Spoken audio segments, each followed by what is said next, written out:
So just recently for my birthday, I received a Fraser Price brass palette, and I'm so excited for it. But it got me thinking, which watercolors am I going to put in this palette?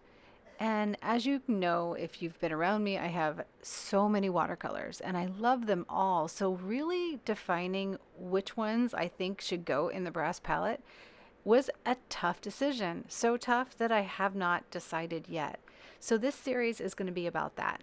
It's about going through the different brands from Mission Gold to Roman Schmal, from Winsor & Newton to Quor, from Schmincke to Sennelier and Daniel Smith, the ones that I have in stock, and just kind of exploring the yellows, the blues, the greens, the oranges, and everything in between to find the perfect palette.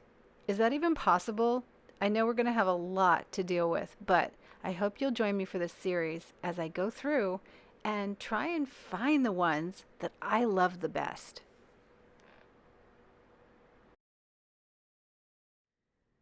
So far, I'm a little ahead of you. I've already swatched out some of my very, very favorite ones, and I figured I would just go ahead and show you where I'm at before we go any further. This one is Nickel Azo Yellow, PY 150. It's by Daniel Smith, and of course it's a favorite. I use it in so many things. I mean, look at the rich color. It's so beautiful.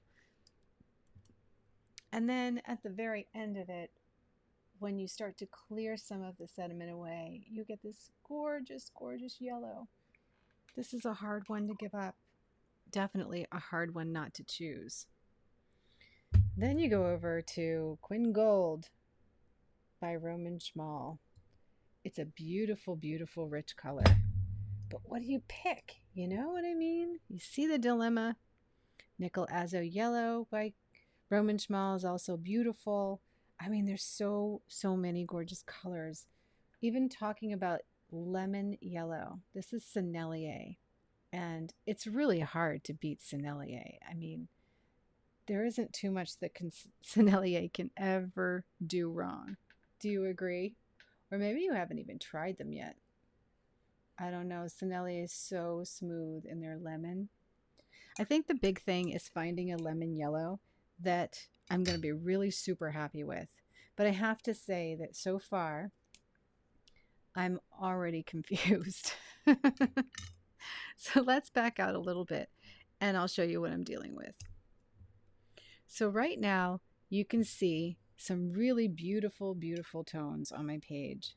And this is probably why I never make that all too hard decision, because something even like Mission Gold W521 lemon, it's a gorgeous lemon. It goes down transparent. It's just beautiful. But then Sennelier, I mean, I'm so dedicated to Sennelier. You know, it's excellent quality. It's a pro watercolor palette. It's just beautiful and it never lets me down. It's smooth and it glides so effortlessly. Does it travel well? I don't know. I don't know that Sennelier is like, I don't know that they dry very, very quickly. It takes them a little while to dry and set up, but I think that a lot of them are like that. I mean, for that matter, when you're looking at Quor takes a long time to dry, but it was a beautiful yellow. This Hansa yellow is just gorgeous. And I really think that I could use this as a lemon yellow very, very easily. I find that Hansa yellow, even in Roman Schmal, is somewhere in between the really brightness of the lemon, but also the warmness, just slightly. Not as much as like an Aquarius yellow or even a cad yellow. I did notice though the cad yellow from Winsor Newton is really off somehow. It looks really golden, almost like orange.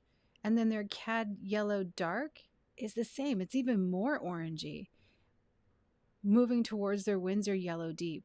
So these three, I wouldn't even consider. I also didn't like the Winsor and Newton lemon. It was horrible. It was really dusty and kind of drab and creamy, and it almost looks like it's opaque. Very strange coloring for a professional watercolor. But then when you get to Schmincke Lemon, it's a tried and true color. I mean, you can never go wrong with it. If I look at the properties between the Schmincke Lemon 215 and the Sennelier, I kind of think the Sennelier is more clean and clear. This PY3 is really, really beautiful. I don't know. I'm kind of leaning towards the Sennelier so far. Let's take a look at Hansa Yellow Light by Daniel Smith. This is a truly beautiful color indeed, and it's really hard not to pick this one. I think if I were to test both of them out and maybe compare them with some blues and see what kind of greens they make, that would be the ultimate decision factor. So, shall we do it? Okay, so here we go. So I have Heliocerulean, number 479 by Schmincke. I have, I'm going to put this here, Lemon Yellow by Sennelier.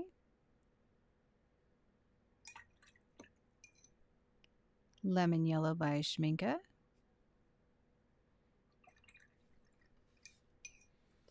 And Hansa Yellow Light by Daniel Smith.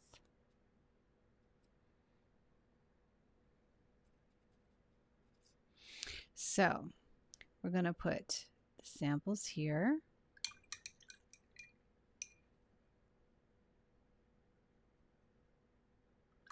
They're all beautiful and they're so close.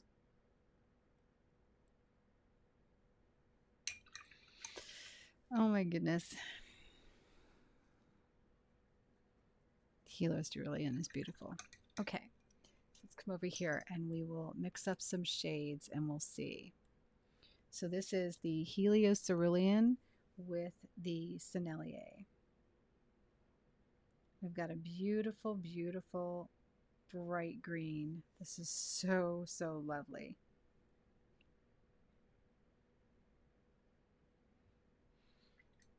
I mean, you definitely want that. Mixing in a little bit more blue, I'm getting this gorgeous, gorgeous, gorgeous green. Can you see these?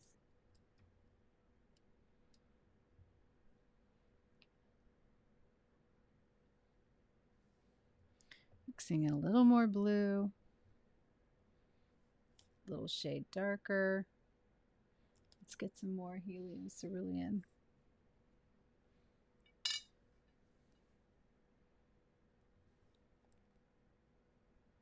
Yeah, really pretty. Now let's go a little stronger.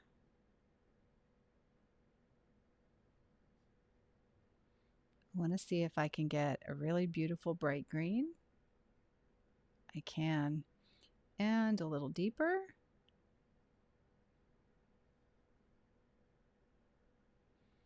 And even a little deeper.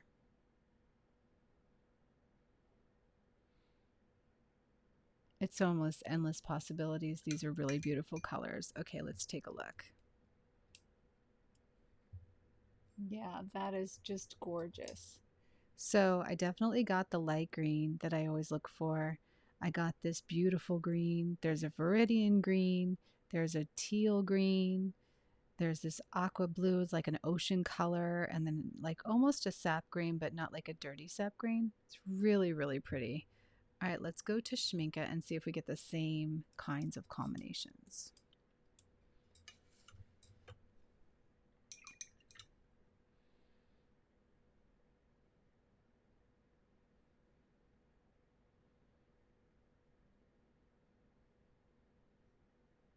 Interesting how I didn't get, let me try a little bit more. I didn't get to that really bright, bright green.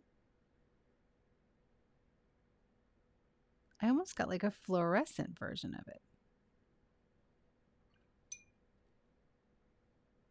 Let's add a little more in.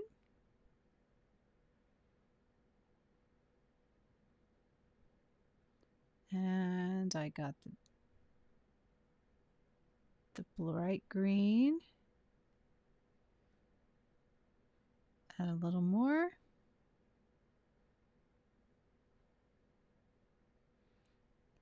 Interesting. Not as easy to mix the colors, to find the colors, as the first one. This takes a little more work. There's the blue.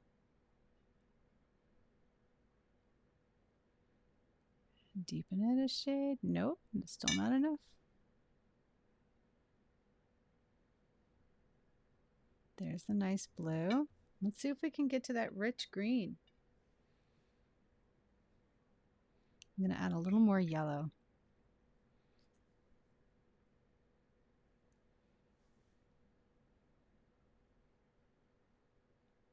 So I need a little more of the pigment than I do in the Sennelier in order to get the brightness. Still haven't gotten that really deep kind of aqua turquoise. There we go. So this one looks like the phthalo turquoise a little bit, or phthalo green. Okay, I have to say the mixes were a little similar. I mean, the one margin for error is me, but I feel like Sennelier was the win. There's just something about this color that's just a little bit, I don't know, it's just different. The Schmincke one's really nice, but the Sennelier yellow, it just really wins me out. Let's try the Danielle Smith. So, I get more of my helio turquoise.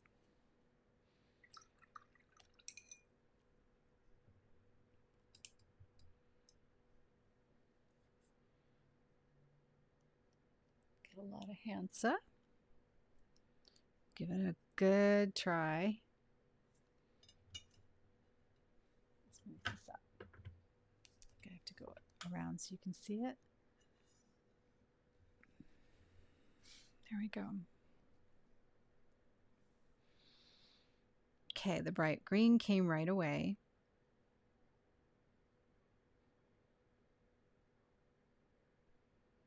Then the deeper green. Amazing how easy these two were compared to the other one.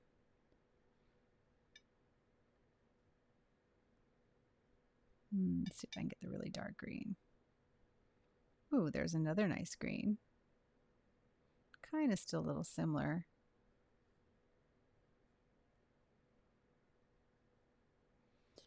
And let's get a lot more of the helio cerulean and see if we can get that deep tone. I still didn't see the ocean blue set up yet, but that nice dark tone is there. Let's see if we can get the ocean blue to set up, because that was a really pretty color. Try a little more Hansa yellow. And see the lighter shades. So from the lighter shade, let's add a little more helio cerulean and see if it comes. There it is.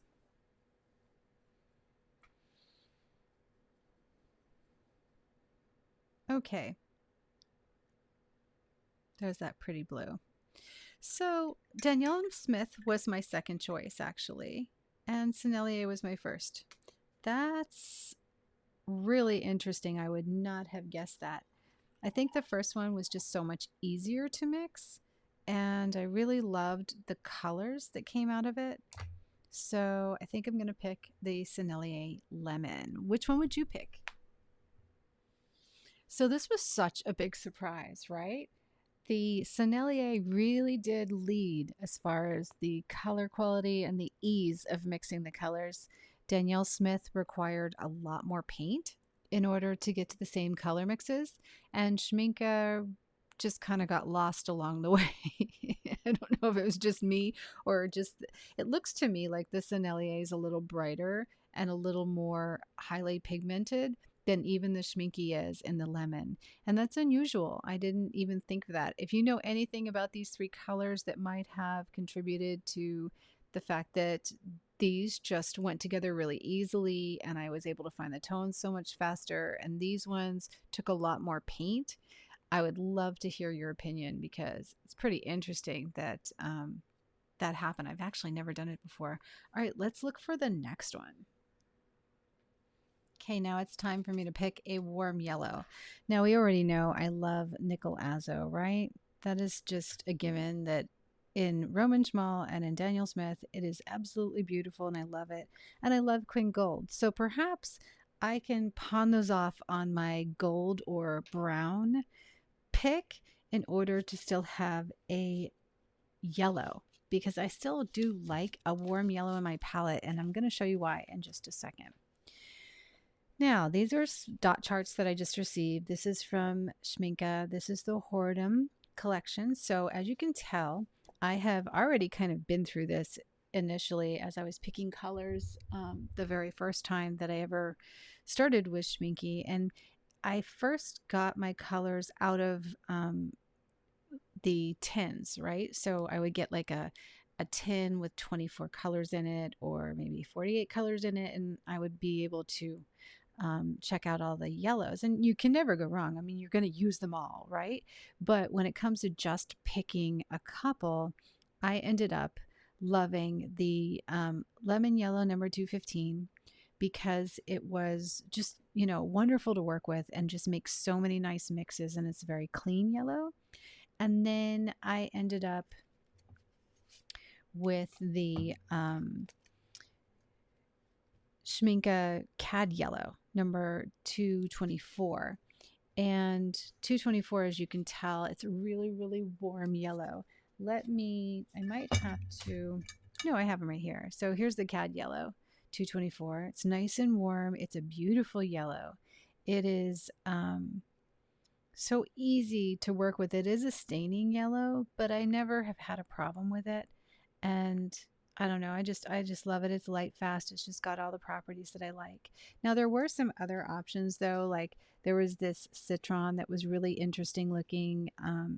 It's kind of a lemon yellow, but it's also kind of it's chromium yellow hue, but it's also a little bit warmer than the traditional lemon yellow. And I'm trying to think of what else I've ever used. Maybe this one was pretty good too, but still I wouldn't pick it over cadmium yellow light. I still like cadmium yellow light. So that's where I am with the Schmincke Horadam.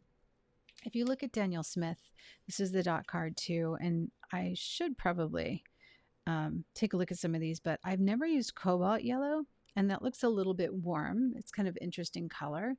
I have never used, this is the Hansa yellow that I have that I really love. And so that tends to be a little more on the warm side, but as you can tell, it was more of a cool choice rather than the warm yellow choice, you know? And that's pretty much it, you know, like nickel titanium yellow, no. Azo yellow, we know we like that one. Cad yellow medium, not really. I don't really think so.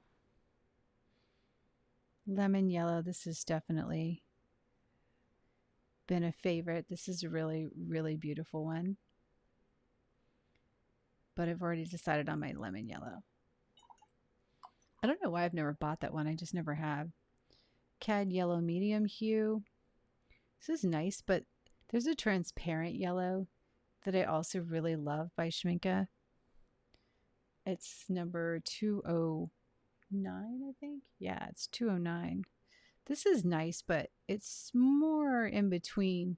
I don't know. There's a dirty, kind of a dirty look to it, like almost there's a gold, like a gold undertone. Cad yellow light hue. Let's see. And it's definitely too bright. It's nice though. That's really, really beautiful. Isn't it pretty? That's got some nice properties. It's in the running. I should order that one. Hansa Yellow Light is what we just compared, and that was my number 2 selection, which I really like. I still really like it. It's beautiful. And then that's it. So really not a lot of competitors here. Still Cad Yellow Light Hue is the only competitor in the warm other than my traditional, the one that I like, which is Azo, you know? Yeah, so That's that. Okay. The options are so limiting. So going back, you can see where I'm just kind of where I'm at. I love these yellows. They're great. They don't really compare to the other yellows. And I'm pretty happy with the selections. Now, there's an Aquarius yellow by Roman Schmal that is really quite amazing. And it has been performing so well for me. I really enjoyed it. I almost feel like I keep going to it, but it's hard to think that it's going to overtake my Schmincke 224 because my Schmincke 224 cad yellow, it's just amazing. It's quite the beautiful color. And so let's get it out and we're going to sample it and see what it does when we mix it with French Ultra and Cobalt Blue. Okay, so let's re-wet the Cobalt. Of course, this one re-wets so nicely. It's a beautiful color. One of my favorites. I typically have a Cobalt and a French Ultra in every palette. I pretty much don't stray from those. But this series is really fun because it's kind of helped me kind of re-engage with some of my colors and think about if my choices have changed at all, you know? So let's put this one down here. I'm going to get a lot of it so I don't contaminate my colors. All right, let's do the French Ultra first.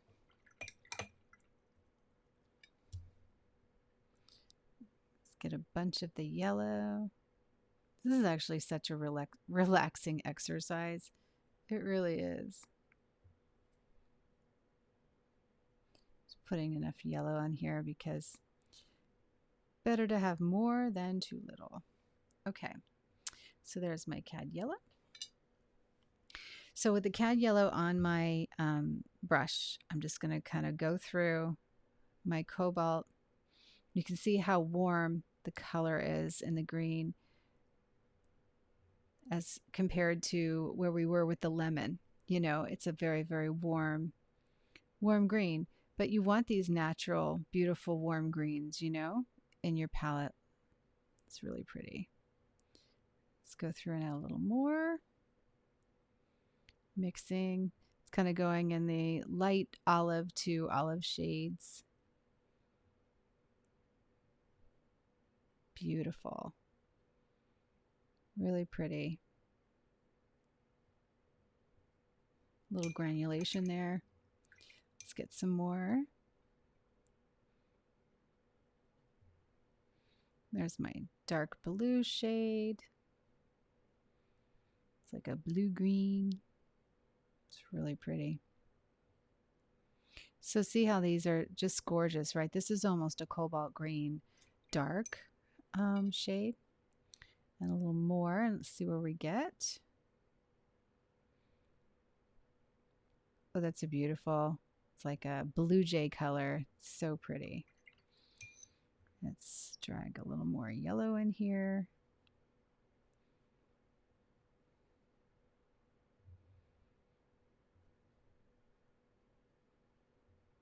It's pretty too. Yeah, so I'm getting the typical colors that I like to get from mixing Cobalt with my yellow. And if I do a little more mass tone, let's see. Similar shade, just a little more vibrant. And I'll grab a lot more Cobalt and let's just mix it in the center and see how dark we can get. Interesting shade. Yeah, there we go. Got a really cool, like teal green kind of color. Little more strong than the previous one that I got. So those are really pretty. So here you can drop in and take a look. Beautiful shades, right? Really pretty shades. So you can see how the Cobalt with the warm yellow as compared to the cool shades, why you kind of need a warm shade and a cool shade. Now, do we need the warm shade on top of Nickel Azo if we wanted it?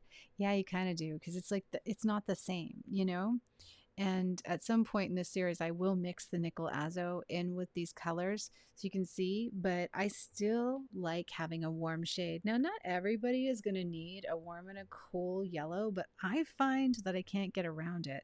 So I don't know. It depends on, I don't know what you paint. So it really just depends on what you paint, but I can't get around it. I definitely need a cool and a warm. With that being said, a lot of times instead of my warm yellow, I'll use my nickel azo, but I have to say a lot of times too, I will reach for my warm shade to kind of add to the nickel azo. So that happens a lot. Okay, so I'm mixing the French Ultra with my Cad yellow. Beautiful. I actually like mixing French Ultra with Cad yellow even better than Cobalt. I don't know, I tend to do this more than the Cobalt one anymore. I don't know why. I used to do the more of the Cobalt, and now I do the French Ultra. Got you different camera angles so you can see. So let's grab some more French Ultra so I can get some deeper shades. This is really beautiful. See, that's like a really, really gorgeous, deep, kind of like a bluey forest green.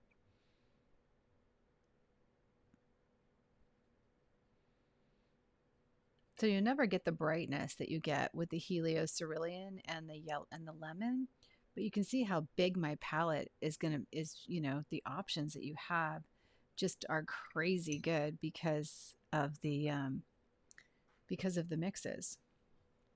Just by having a warm and a cool yellow. And that's why I never skip having a warm and cool yellow, because you can do this range in every single color, like from pinks, oranges, just all of them, just by having a warm and cool yellow.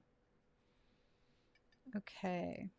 Now there's a lot of shades in between these. I'm just looking for shades I commonly use and that you might really enjoy. Here we go. So we pretty much have done it. So now let's take the nickel azo, because we have to. We can't not. We got to show you what it does. So I'm going to get a bunch of it here. I'm going to put it up here. So it's nice and warm. And this is definitely an experience you need in your life, because you shouldn't struggle with your watercolor. You don't need to. So I'm going to take some of the blue and mix it in. And here I've got that gorgeous, gorgeous avocado green. That's almost like a sap green, but like darker. And then if I mix a little more of the yellow in, then I get that lighter, beautiful avocado green.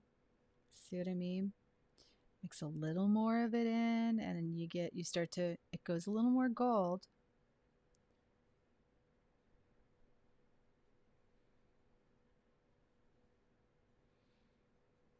But it's really, really beautiful.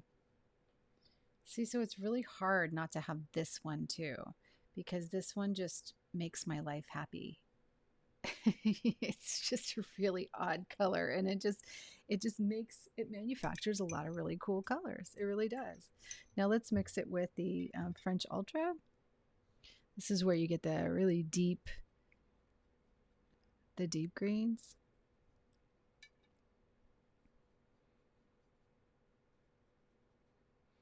And get you a little bit darker one here. There you go.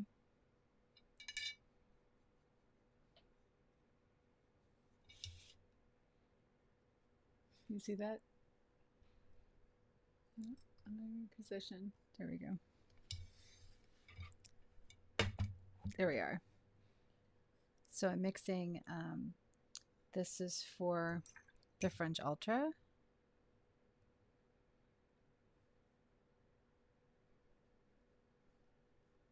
with nickel azo.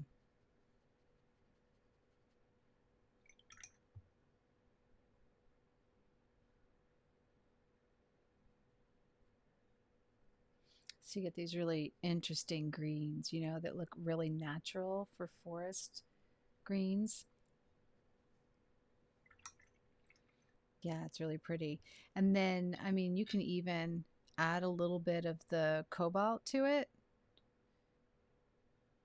and just even get another shade, you know, but like you don't really get, you see, you don't get these greens with the French Ultra and the CAD, nor the Cobalt and the CAD. You don't get these greens. These are like really, really warm greens. So if it were between a warm yellow and my nickel azo yellow, my nickel azo yellow would win. But that's just because of me, right? So like I want to know if this is you know, do you feel the same way about your greens that I do? Like these are great greens, right? They're amazing, but I can still get those with these by adding more blue to it. I just really love the green range, the rich green range I get with this. Just for the sake of argument, I'm going to add a lot more French Ultra to this green so that you can see how bluey we can get the bluey green.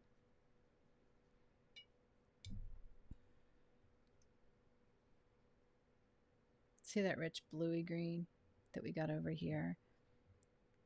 Look how deep and luscious that is. It's so, so nice, right?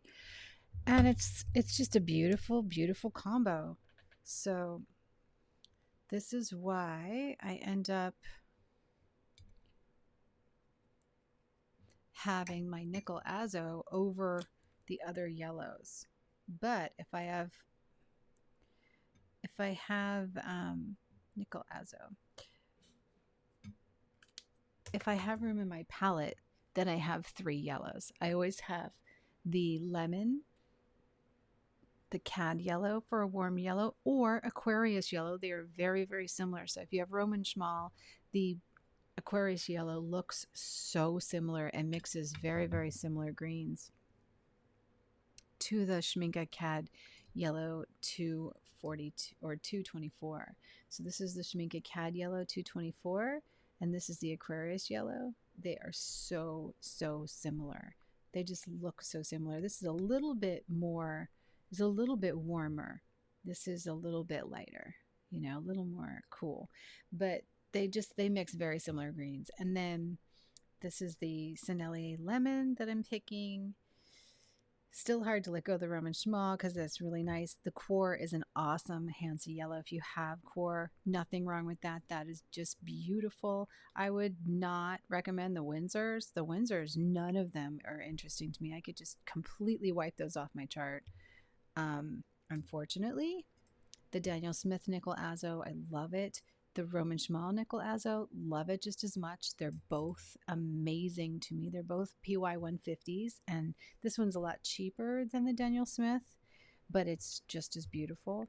The Hansa Yellow Light by Daniel Smith is exactly like the Hansa Yellow Light by Roman Schmal, but Roman Schmal is cheaper. That's PY3.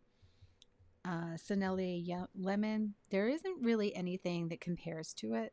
I really like the 501, the Sennelier, but the Schmincke 215 would be my, you know, it would be my third choice.